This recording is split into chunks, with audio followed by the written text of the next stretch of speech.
Assalamualaikum warahmatullahi wabarakatuh.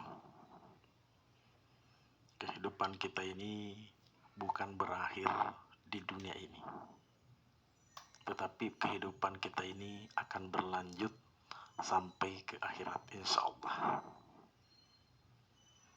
Olehnya itu, jangan jadikan akhirat ataupun surga dan neraka sebagai candaan atau dongeng belaka. Karena sesungguhnya akhirat itu benar-benar ada.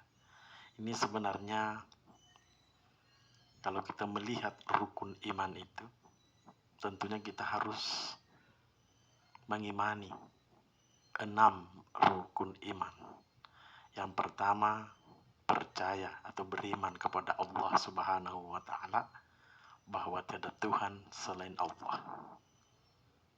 Itu dibuktikan dengan bagaimana kita menyembah kepada Allah Subhanahu wa Ta'ala, karena kita ini adalah hamba.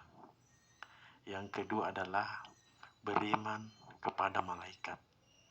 Malaikat-malaikat Allah harus kita percayai bahwa itu adalah benar adanya.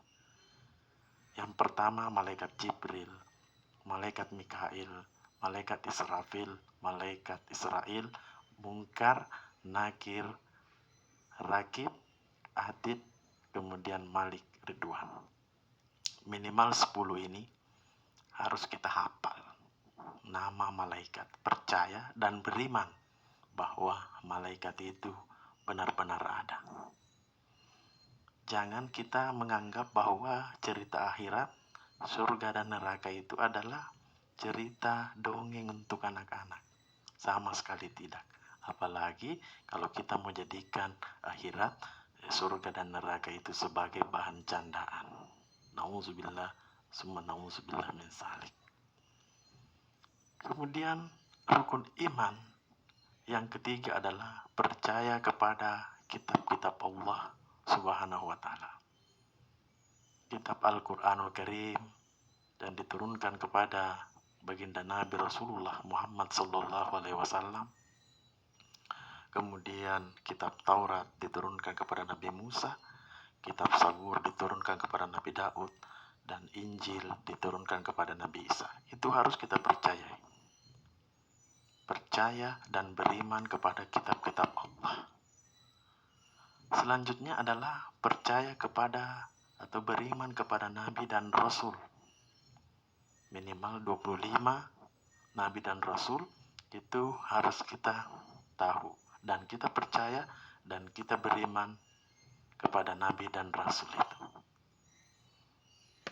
Selanjutnya beriman percaya kepada akhirat atau hari kiamat atau surga dan neraka.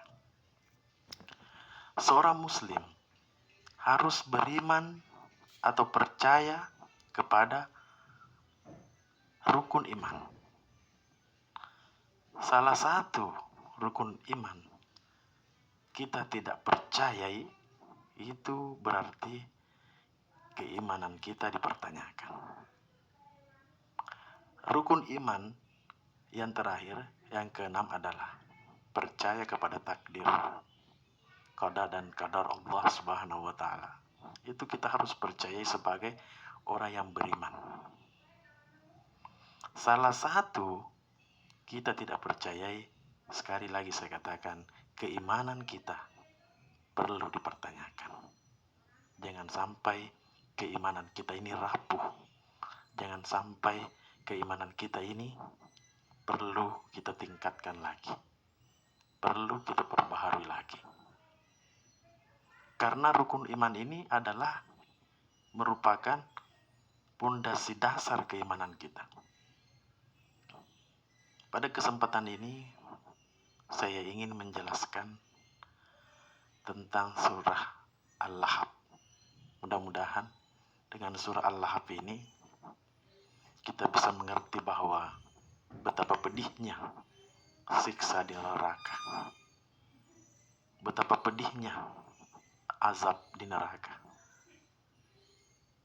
Apalagi kalau kita merasa bahwa surga dan neraka ini sekedar cerita dongeng, atau kita jadikan neraka dan surga ini sebagai candaan, akhirat kita jadikan sebagai candaan, seakan-akan kita akan berakhir kehidupan di dunia ini. Padahal kehidupan di dunia ini baru kehidupan langkah awal menuju kehidupan akhirat, kehidupan yang sesungguhnya. Baik, kita lihat surah Al-Lahab. A'udzubillahi minasyaitonirrajim. Bismillahirrahmanirrahim. Tabbat yada abi lahabin wa tab. Binasalah kedua tangan Abu Lahab dan benar-benar binasa. Tabbat yada abi lahabin wa tab. Ma agna anhu maluhu wa ma kasab. Tidaklah berguna baginya hartanya dan apa yang ia usahakan. Jikalau kita punya harta yang banyak di dunia ini, kemudian tidak percaya dengan kehidupan akhirat, tiada gunanya. Kalau kita punya kedudukan yang tinggi di dunia ini, tetapi tidak percaya akhirat, tidak ada gunanya. Karena kehidupan yang sesungguhnya, kampung kita yang sesungguhnya adalah kampung akhirat, insya Allah. Tabbat yada abi lahab, ma agna anhu malu wa ma kasab, sayasla narang zat lahab. Kelak dia akan masuk ke dalam api yang bergejolak atau neraka. Sayasla narang zat lahab. Abu Lahab ini akan masuk ke dalam api yang bergejolak atau neraka. Wa mra'atuhu hammalatal hatab. Dan begitu pula istrinya, pembawa kayu bakar, penyebar fitnah. Fi jidiha hablum mim masad. Di lehernya ada tali sabut yang dipintal dari api neraka. Inilah sangat berbahaya sekali apabila kita tidak mempercayai adanya kehidupan akhirat itu, adanya kehidupan setelah dunia ini, adanya surga dan neraka itu. Asbabun nusul surah Al-Lahab ini bermula ketika baginda Nabi Rasulullah Muhammad SAW itu pergi ke bukit Abi Kubais, kemudian mengumpulkan suku Quraisy. Jadi Rasulullah pada waktu itu mengumpulkan suku Quraisy di bukit Abi Kubais. Kemudian apa yang dikatakan Rasulullah pada awal kenabiannya? Rasulullah berkata bahwa, wahai suku Quraisy, setelah mereka semua berkumpul di situ, Rasulullah bersabda, wahai suku Quraisy, seandainya saya katakan kepada kalian semua bahwa di belakang bukit ini, di belakang bukit ada pasukan yang akan menyerang kita, apakah kalian percaya? Semua pemuka-pemuka Quraisy pada waktu itu menjawab bahwa kami percaya kalau engkau yang mengatakan, wahai Muhammad. Kenapa kami percaya? Karena dari kecil sampai sekarang ini kami tidak pernah mendapatkan kamu berbohong tentang sesuatu. Semua yang kau katakan itu adalah kejujuran dan tidak ada kebohongan satupun juga. Kalau engkau mengatakan bahwa di belakang bukit ini ada pasukan yang akan menyerang kita, kami semua percaya. Jadi semua yang kumpul di situ percaya kepada Rasulullah Muhammad SAW. Ada salah satu yang bernama Abu Lahab. Apa yang dikatakan Abu Lahab? Wahai Muhammad, celakalah engkau. Kalau engkau kumpulkan kami semua ke sini hanya untuk mengatakan itu.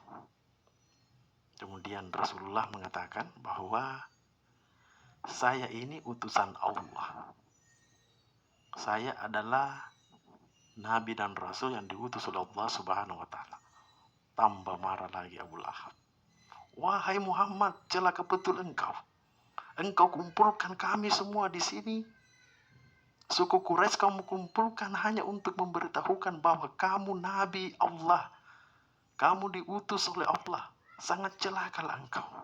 Kami ini punya banyak pekerjaan, kamu kumpulkan di sini hanya untuk mendengar itu. Akhirnya suku Quraisy pun disuruh bubar. Abu Lahab bubar semua. Tidak ada gunanya kita kumpul di sini hanya untuk mendengarkan Muhammad mengatakan bahwa dia adalah nabi, dia adalah utusan Allah Subhanahu wa taala. Bubar semua orang Quraisy. Ya.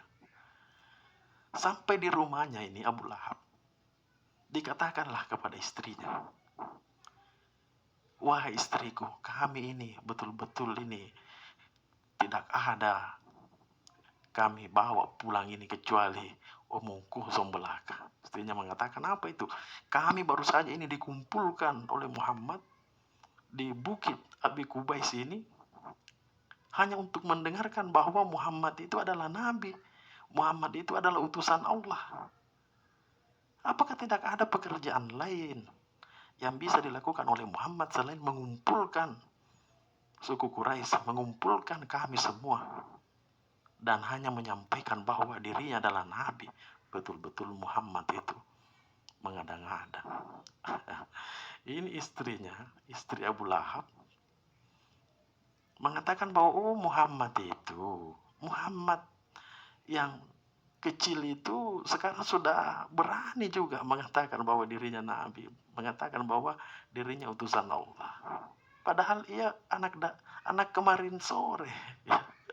Begitulah kalau misalkan bahasa kita. Kelewatan itu Muhammad. Masa orang Quraisy, suku Quraisy dikumpulkan hanya untuk mengatakan bahwa dirinya utusan Allah, dirinya adalah nabi. Kelewatan.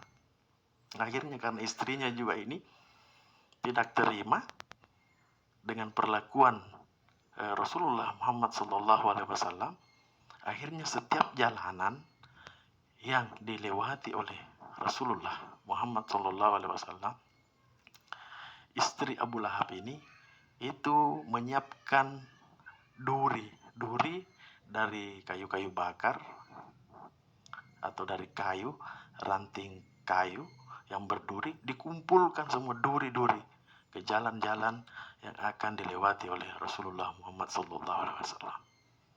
Itulah sehingga turunlah surah Al-Lahab ini, bahwa celakalah Abu Lahab, istrinya pun celaka juga.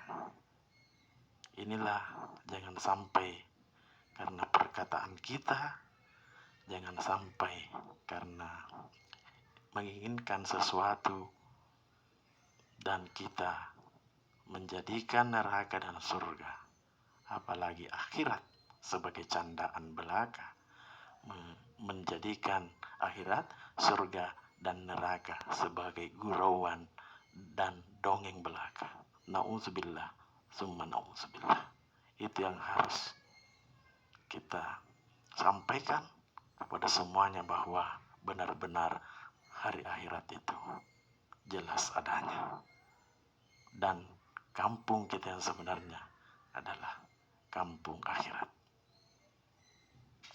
Saudara yang dirahmati oleh Allah Subhanahu wa taala, mudah-mudahan tayangan ini bermanfaat bagi kita semua, terutama kepada diri saya pribadi. Terima kasih. Wassalamualaikum warahmatullahi wabarakatuh.